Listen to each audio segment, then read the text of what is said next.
Pronti? 1, 2, 3. Buona la prima con veloce Mr. Naples che prende la testa nei confronti di Incredibile Joe all'esterno, punta in avanti Ironman Trio. Mr. Naples in vantaggio, Ironman Trio che attacca con decisione sulla prima curva. Attacco di Ironman Trio che passa nei confronti di Mr. Naples. Terza posizione per Incredibile Joe.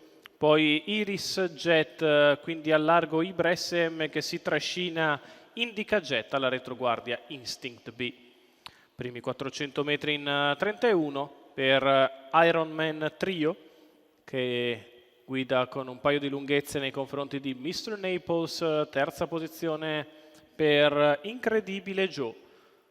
Poi le coppie formate da Iris Jet e Ibra SM e alla retroguardia Instinct B con accanto Indica Jet.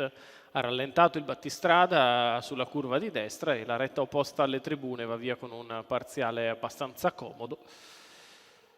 Con Giuseppe De Filippis che gradua in salchi al figlio di Help is on the way, 31,7 il secondo quarto di gara. Ironman Trio prosegue sempre con un buon margine nei confronti di Mr. Naples che è secondo. Poi Incredibile Joe in terza posizione, mossa di Indica Jet dalle retrovie per provare ad avanzare dopo una metà gara passata in 1,16,7. Ironman Trio sempre in vantaggio a buon ritmo nei confronti di Mr. Naples, sposta all'esterno Incredibile Joe anticipando le mosse di Indica Jet. Intanto sotto le tribune c'è un parziale in 15, 1.31,6 i primi 1200 metri di corsa. Ironman Trio in vantaggio nei confronti di Incredibile Joe che avanza all'esterno. Mr. Naples in corda, galoppa Indica Jet, galoppa anche numero Instinct 7 B. Indica Jet squalificato. Retto posto alle tribune con numero Ironman 6, Trio sempre in Instinct B, vantaggio in controllo nei confronti di Incredibile Joe. Mr. Naples, Iris Jet, miglio di gara in 2 minuti e 5 decimi. Il battistrada sembra controllare, sposta ora Incredibile Joe che va all'attacco di Ironman Trio. Match per la vittoria tra Ironman Trio e Incredibile Joe all'ingresso della retta d'arrivo.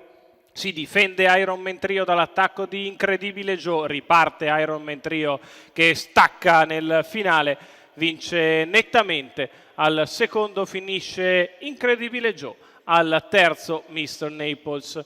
2.29,7, 1.15 e 2 il doppio chilometro di Ironman Trio. Giuseppe De Filippis, allenatore e guidatore per i colori della Scuderia Trio, con il lavoro di Paolo Leoni dietro le quinte. La vittoria del figlio di Help is on the way e Tina Trio che sfila a condurre e poi si impone nettamente, media di 1,15 appena abbondante sul doppio chilometro, la vittoria di Ironman Trio.